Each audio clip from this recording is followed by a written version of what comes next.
All right. John chapter 19. So I want to preface John 19 with this. We have four gospel writers who each tell slightly different versions of their story. Now, don't sweat it. They're all still basically the same. Like, Jesus takes the punishment for all of our sins on him in all four Gospels. There's not like one of them where he doesn't die. There's not one of them where he runs away and escapes, or a different one where he calls down angels. These are all things that could have happened, but they all tell basically the same story, but they all have slightly different elements. And I was thinking about, how do we describe this? Well, Tuesday night, some of you had the chance to be out at the tasting for some other place. And there was 4 different lines that you could walk up and down and choose food, and you could eat that food. Now, if you asked 4 different people about their experience Tuesday night, you would hear at least 4 different stories about that night. Like, some people would be like, oh my goodness, we had the best yams. I don't remember who put out the yams, but oh my goodness, they were so good. And some of you'd be like, I did not go to that booth. I am not a yammer. So, right? And some of you would be like, I didn't eat anything. I was too busy dancing, right, Gary and Marcia? Oh man, I wish I had a video of Gary and Marcia dancing. Like, it was amazing. Like, they were in their element. I was waiting for somebody to break a hip.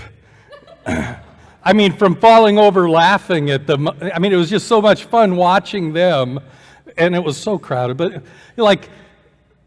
Gary probably wouldn't tell that part of the story, or maybe he would. I don't know. But there were some people, that's all they'll remember about that night, was watching him dance. And despite what you saw at the tambourine, that man can dance. We should, Joe, next week, dancers on the stage. All of the same things happened and were experienced by everyone, but everybody's experience and the way they tell their story is slightly different. And that's what happens here. Now, John has told us, and this is how we started the series. John in chapter 20, verse 31, he tells us how he's going to tell the story. Luke does that too. Luke says, okay, I have taken the opportunity to investigate the witnesses. I've looked into this, and I want to provide a thorough account of everything that took place in Jesus' life. And as a doctor, Luke gives a very thorough witness to what took place in Jesus' life, and is especially interesting to read about the cross because of his detail, okay? John, on the other hand, he says, a lot of other things happened in Jesus' life that I'm not going to tell you about. But the ones that I'm telling you about, they have a special purpose, and that's that you might believe in Jesus and that you might have eternal life in his name. So as we look at John chapter 19 today, what I want you to understand is this is the idea that was in John's head. He shares things that helped strengthen his belief that we might believe also. And I just want to kind of read through this. I don't want it to be matter-of-factly, because it's the greatest story we'll ever read. But I do want it to be somewhat analytical and maybe a little less emotional than when we usually approach the cross. What I want us to do is look at the story of the cross through the eye of the beloved who wants to shape our belief and inform our belief. And so he chooses certain stories, and while his account is not thorough, there's lots of details that Luke and Matthew put in that John doesn't necessarily give time to. There's lots of details that we're not going to talk about today. But the stories he chose, the details he put in, were very intentional. So we'll pause and take a look at each of these as we go. So let's begin with this chapter in verse 1. Then Pilate took Jesus and had him flogged. Now, where we left off last week is we had Jesus and Pilate together. Jesus had already been to see Annas. He'd already been in to see Caiaphas. And then he was brought to Pilate. And Pilate is kind of going back and forth between the crowd and Jesus. And if you read the story, chapter 18 and chapter 19, you get dizzy picturing Pilate going in and out, trying to figure out what to do with Jesus. So we're coming in midway through that experience. Last week, you'll remember that Pilate was ready to let Jesus go and wanted to let him go, and even gave the people an opportunity to choose to let Jesus go. As a matter of fact, as was a custom of the day, they gave Jesus the choice, or the crowd the choice. Do you want me to let Jesus go or Barabbas? The obvious choice in that was let the guy go that's been healing the blind and the sick and the lame and raising the dead and teaching with great authority, versus the guy that was a rebel and a thief and perhaps even a murderer. And the crowd chose Barabbas. And maybe you remember that powerful video we watched last week where Judah Smith described what it was like for Barabbas and how each one of us really kind of has, well, this truth to face. I'm Barabbas. I'm the guilty set free. So midway through this event, after Barabbas has already been chosen, Pilate is still beside himself trying to figure out what to do. Pilate took Jesus and had him flogged. Now, we don't think of a flogging because we don't do floggings anymore, at least not physical floggings. I mean, if we were to take some of the things that we do to politicians and make them physical instead of just verbal, that's what a flogging looks like. But we can't quite picture that. So let's just picture it. I don't think anybody has ever had a picture or an understanding of what a flogging was like from our culture, from our time, until we saw the Passion of the Christ. And when we saw the Passion of the Christ, we wanted to turn away. We couldn't believe such a scene would be put out there. It's part of what made this story of Jesus rated R, which this sermon might have that pirate rating of rated R. Because it's going to talk about some pretty violent things, like a flogging. Like the Cat of Nine Tails, which was this leather whip that had shards of glass and nails and steel and fish hooks tied in the end. Josephus, a historian from the from the time of Jesus, described a flogging, and he said that often when people were flogged, the Cat of Nine Tails would grab rib bones and pull them out of the person being flogged. Now I want you to understand, this was a horrific event in and of itself. This was incredible punishment for whatever it was that Jesus might have been accused of doing. This was probably more punishment than he would have deserved for what he was doing. And so Pilate is thinking, maybe like compromise. We will beat him to within an inch of his death, and if he dies, he dies, and if he lives, he lives. He couldn't be flogged more than 30 times or he would die, and so he was flogged to the limit. And he lived through it. Verse 2, the soldiers twisted together a crown of thorns and put it on his head. That crown of thorns, I don't know, I haven't been to Israel. Maybe some of you have been there, but all over Israel they have these acacia trees. They have these monster thorns. By the way, if that word sounds familiar to you, an acacia tree, do you remember anything else being made out of acacia wood? Like the Ark of the Covenant in the Old Testament. The place where God would come and dwell. These thorns were placed on his head like a crown. The soldiers did it to mock him. They clothed him in a purple robe and went up to him again and again. "Hail, King of the Jews!" And they would strike him in the face. Some people suggest that they actually covered his eyes and they would strike him and say, "Prophesy, who hit me?" But these are details from other gospel writers.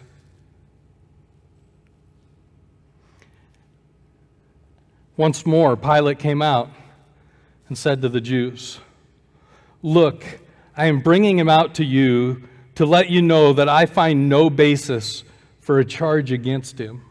Understand, he is beaten to within just an inch of his life. I mean, his flesh is torn apart at this point in time. He's not only been flogged, but he's been beaten in the face by the soldiers. He's got the crown of thorns on him. He's covered in blood and mucus. Something I don't ever want to see. Something that I don't like to think about. But this is where he's at. And Pilate presents him to them like, I've done this to him, but I find nothing wrong. There is no crime that he's committed, but I have punished him. That's essentially what he's saying in that moment. Look, as a matter of fact, in a little bit, he'll say, look, here's this man. Verse 5, when Jesus came out wearing the crown of thorns and the purple robe, Pilate said to them, here's the man. There's a famous painting called Ecce Homo, which is Latin for here's the man. And in that painting, it doesn't show Jesus near as brutalized as he was. But one of the things that stands out to me about this painting, and you can look this up on the internet later, but there's a few people up around Pilate, probably have blood on their hands, or at least blood on their bodies from beating him, mocking him. But there's this vast crowd of people still surrounding them in the streets. The crowd is still there, and they are still bloodthirsty.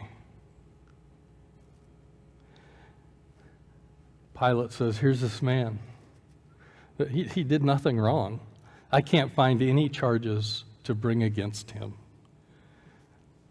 And I think what he's saying is, isn't this enough? Verse 6. As soon as the chief priests and their officials saw him,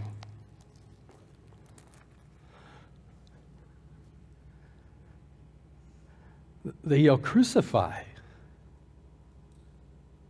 It wasn't enough for them that he was beaten like that and brutalized like that. They wanted him dead. They wanted him gone. Crucify him. Crucify him. It's the same thing they were yelling when Barabbas was presented as the alternative. Barabbas is presented as an alternative. Flogging is presented as an alternative. Crucify him. But Pilate answered, you take him and crucify him. As for me, I find no basis for a charge against him. He says it again. Listen, that's enough. I'm reading between the lines, but I think this is where Pilate's at. There's no charge against him. I have no grounds to crucify him on. Pilate is the judge here, that there's no grounds for this. And look what the Jewish leaders say. Verse 7, we have a law, and according to that law, he must die because he claimed to be the Son of God. Well, let's talk about that law. That law is in Leviticus chapter 20. And it says that if you claim to be God, you blaspheme, you should die. You know how you should die? You should be stoned.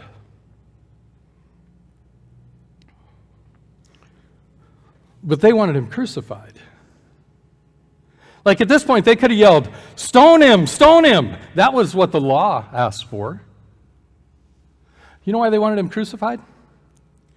Because of the shame involved in crucifixion, which we'll get to in a moment, and the pain involved in crucifixion, which we'll get to in a moment.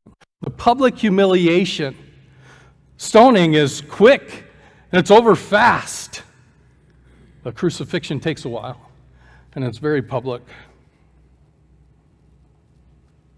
I think the other part is, when they yell crucify, that's an act that somebody else does to him.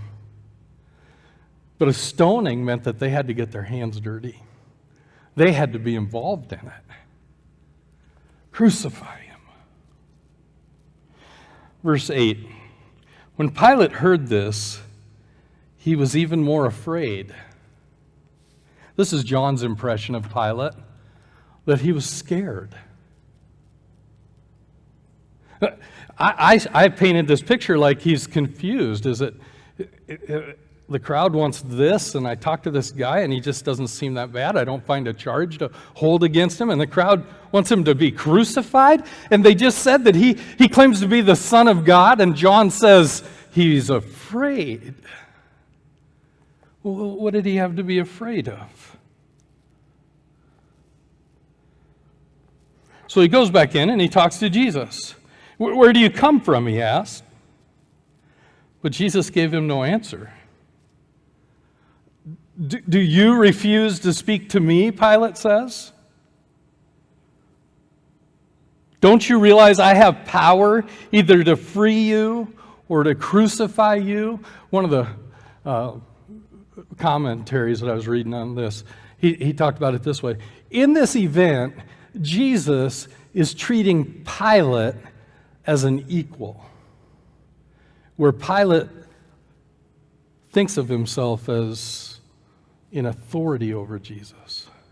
And so when Jesus doesn't answer him, that insults him, because that is a message that says, you don't have authority over me. So Pilate just comes out and says, do you not realize that I hold your life in my hands? This decision is on me. I'm the guy standing between you and the crowd that wants you crucified. Speak. And look what Jesus says. You would have no power over me if it were not given to you from above. Therefore, the one who handed me over to you is guilty of a greater sin. And I've been trying to understand that a little bit. Who is he talking about? Because in one way, it sounds like he's talking about God has given the authority over Pilate, and that's the only reason that he has the opportunity to do this. But we also know that God is not guilty of sin. So when he says, therefore the one who handed me over to you is guilty of a greater sin, who is the one that handed him over? The Jewish leaders, right? Verse 12, from then on, Pilate tried to set Jesus free. Have you ever realized that Pilate almost becomes a victim or a pawn in this? I mean, he thinks he has the authority, but he's given that authority to the crowd. He doesn't want to do anything to offend them or excite them or upset them, because his authority was really just in title only. He didn't have any authority over that crowd. He had soldiers. He could try to enforce it, but not the kind of authority that God has over people. And Jesus just says to Pilate, you wouldn't have any authority if it were not given to you. And the greater sin are these people that are leading you to this decision. But Jesus never objects. He never cries out to Pilate, save me, help me. You're the man, Pilate. You're going to let these people push you around? These are things that I would say or that come to my mind, but not Jesus. He's already done this battle. He won this battle in the garden. Lord, not my will, but your will be done. From then on, verse 12, Pilate tried to set Jesus free, but the Jews kept shouting, if you let this man go, you are no friend of Caesar. Pilate thought Caesar was the one that had given him authority, and these Jews were playing on that. But here's something that we might overlook if we don't look at this text close enough. In this moment, when they say that, they're actually making a confession. The Jews are confessing Caesar as Lord. That was the Romans' confession. The Romans saw Caesar as Lord and God. And the Jewish leaders try and play off of that and go at Pilate's ego and says, you're no friend of Caesar's if you let this guy go. And they're getting to him in that moment. Essentially, when the Jewish leaders are crying out and saying that, you're no friend of Caesar's, they're basically blaspheming. Anyone who claims to be a king opposes Caesar. They're giving Caesar the authority. They're calling on the authority of the Roman God, who was also their governor, their leader, their government. When Pilate heard this, he brought Jesus out, sat down on the judge's seat, and now he's going to give the official decision. The place known as the stone pavement, which in Aramaic is Gabbatha. It was the day of preparation of Passover week in the 6th hour, so it was getting towards evening, or it was getting later in the day. Here is your king, Pilate said to the Jews. Sorry, I should back up. So the Jewish day starts at noon, right? That's why the 6th hour is getting late in the day. I wanted to back up and share that with you. They consider the beginning of the day evening, which is a little bit different than we do. Here is your king, Pilate said to the Jews. But they shouted, "Take him away. Take him away. Crucify him." "Shall I crucify your king?" Pilate asked. "We have no king but Caesar." That's the blasphemy.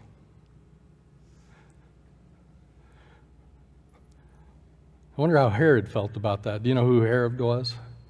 He was the Jewish king. See, they were an occupied government, so they kept their own. And the Romans were brilliant about this. Like, when they set up a government or they took over a government, they kept the initial government in place, but then they brought in their own rules and their own governing agents as well. Same thing with the religion. They let the Jews continue their religion as long as they bowed to Caesar as well. But to say that we have no king but Caesar is to deny their king, Herod, and their God.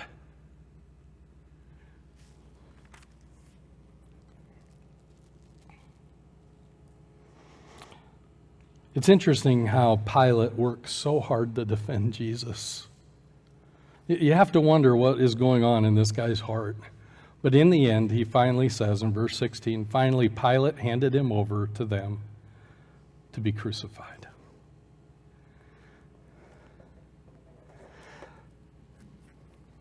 So let's talk about this crucifixion.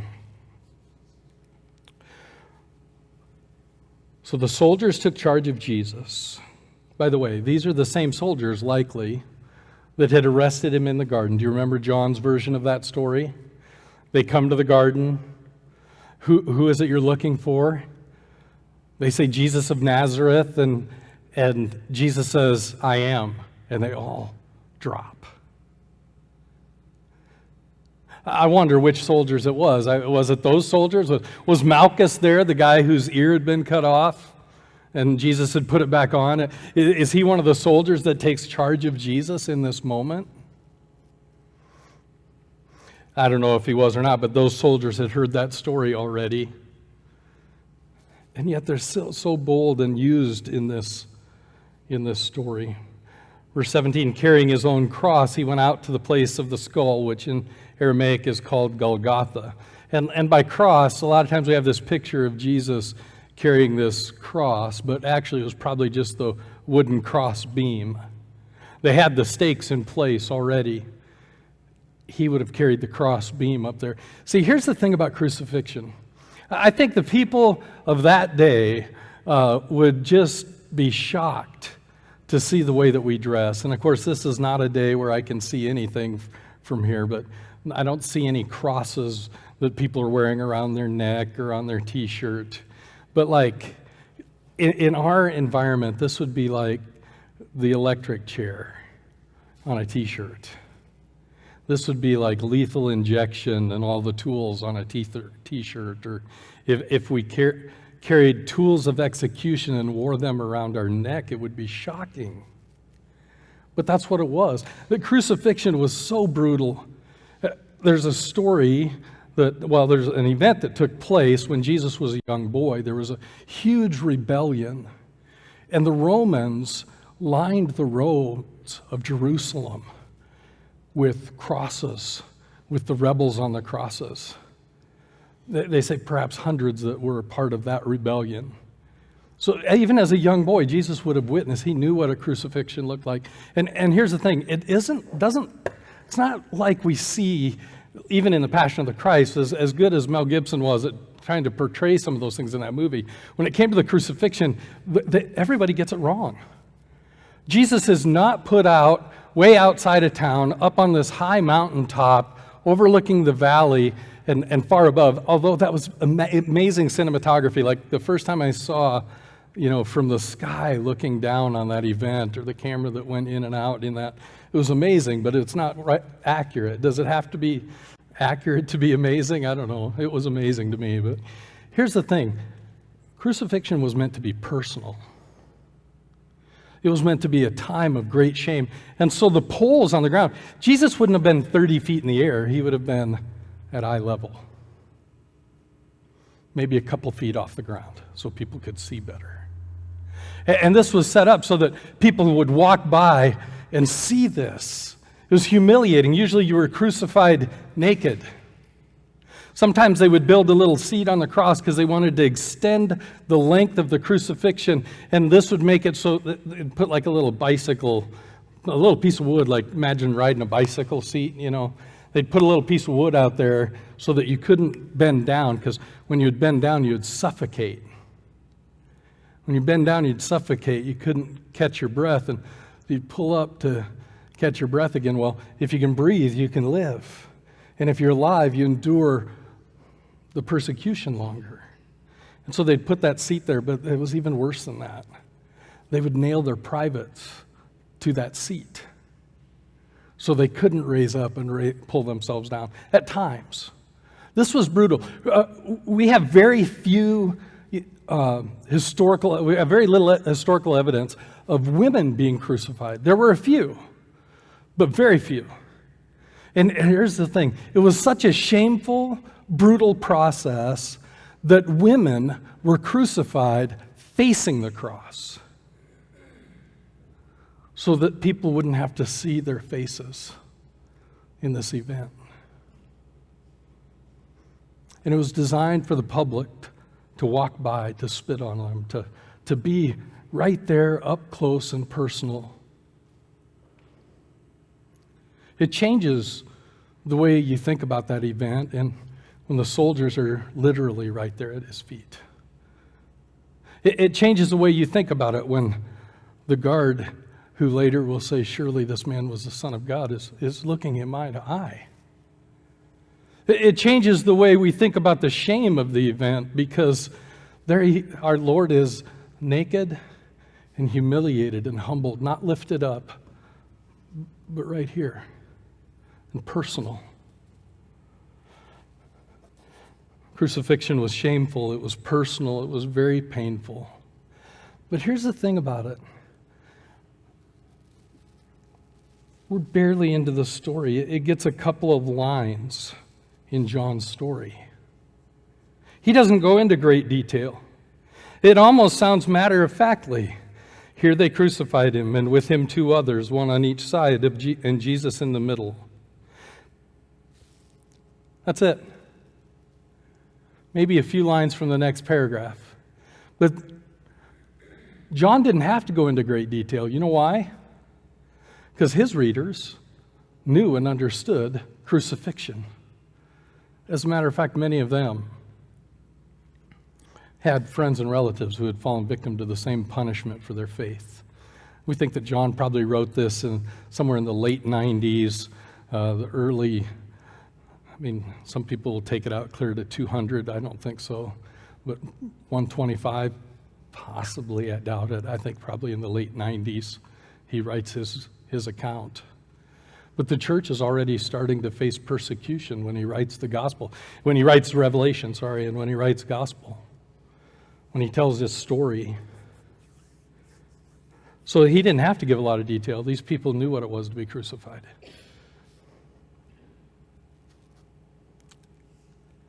Verse 19. Pilate had a notice prepared and fastened to the cross. It read, Jesus of Nazareth, the King of the Jews. Many of the Jews read this sign, for the place where Jesus was crucified was near the city, and the sign was written in Aramaic, Latin, and Greek. And it was written in these three languages because those were the languages of the people that were occupying them. I mean, the Romans spoke Latin, so it's up there in Latin. The Greek and the Aramaic, the Jewish Aramaic was kind of a spin-off of, that's a loose way of putting it, but it was kind of a spin-off of Hebrew. It was a dialect that many of the Jews used in that time. And then there was the Greek citizens that were there. So this was a notice to anybody that walked by to read the sign. Jesus of Nazareth, King of the Jews. Now sometimes they'd put a sign up, not all the time. Sometimes they'd put up a sign and it might say what the person was found guilty of. And the only thing Pilate could put up there was King of the Jews. It was not only a slap in the face to Jesus with the sarcasm, but it was a slap in the face to the people that had requested his death. It was an expression of Pilate's power over this group of people. If I can do this to the king, I can do it to you.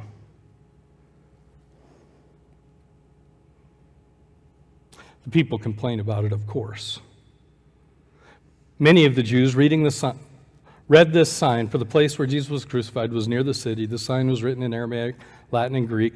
The chief priests of the Jews protested to Pilate, "Do not write the King of the Jews, but that this man claimed to be the King of the Jews." There's a big difference, isn't there? Pilate answered, "What I have written, I have written." It kind of makes you wonder, where was Pilate on this issue? There's enough support and evidence, at least in John's story, to say that maybe Pilate believed Jesus deserved to be the King of the Jews.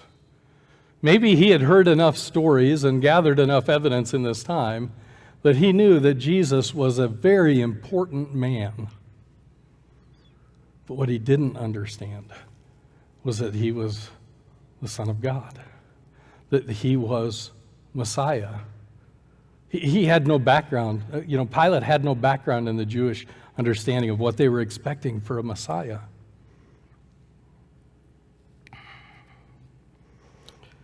Boy, I have a lot more to share with you, and we are running out of time.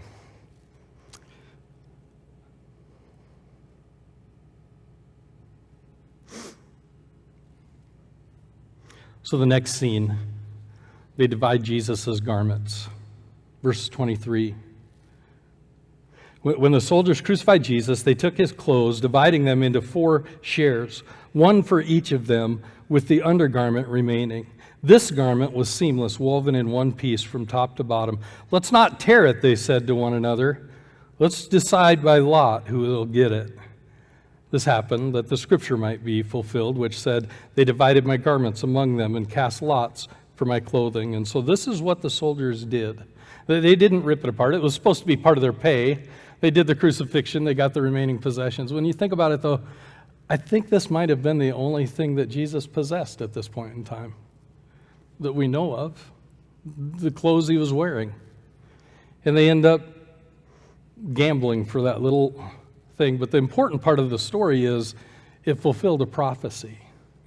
And there were so many different prophecies about Jesus and who he would be, where he came from, what town he'd be born in, what things he would do while he was in this place, and how he would die.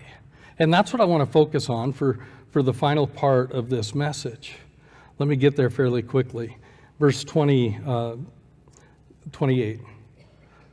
Oh, I skipped ahead. Verse 26. When Jesus saw his mother there, sorry. That's what happens when I try to skip. 25. Near the cross of Jesus stood his mother's sister, Mary, the wife of Clopas, and Mary Magdalene, which in John's gospel, this is the first time Mary Magdalene even shows up. This is the first time we've seen Mary, his mother, since chapter 2, the wedding. John brings them back into the story here to reinforce to us what is taking place. Jesus' mother is watching him go through this. I saw the tear-filled posts of mothers sending their children to kindergarten this week, or to high school this week, or to college, or in our case, our daughter, her second year of teaching, that just floods my eyes with tears. But Mary watched her son brutalized and put to shame on our behalf. Can you even begin to imagine what this was like for Mary? And Mary is there in that moment. And in that moment, there's only two things that Jesus says from the cross in John's story, and these two things stuck out to him. And one of them was the call for him to take care of Jesus' mother. At this point in time, that's probably because Jesus' brothers were not yet following him, and they were not likely present at the crucifixion. They might have been afraid to be associated with him. We don't really know why they're not there. They're just not there. So Jesus says, John, take care of my mom. John says, and he does. As far as we understand from history, she comes and lives with John and his family as a part of his life.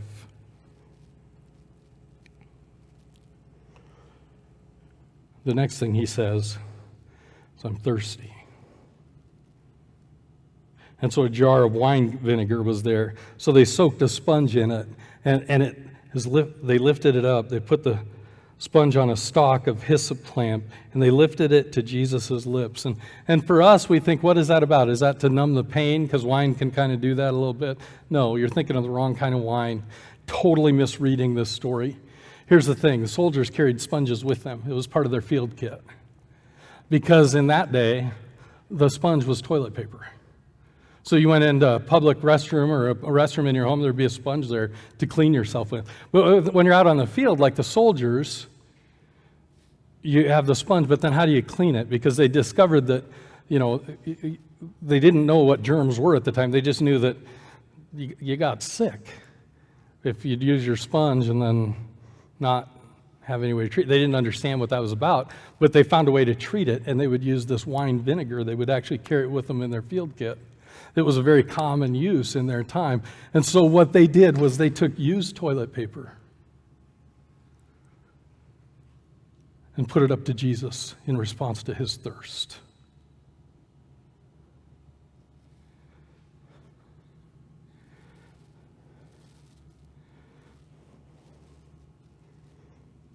Verse 30, when he had received the drink, Jesus said, it is finished. And with that, he bowed his head and gave up his spirit. Can you imagine John the Beloved? He sees this act, and this is Jesus' final gift from mankind.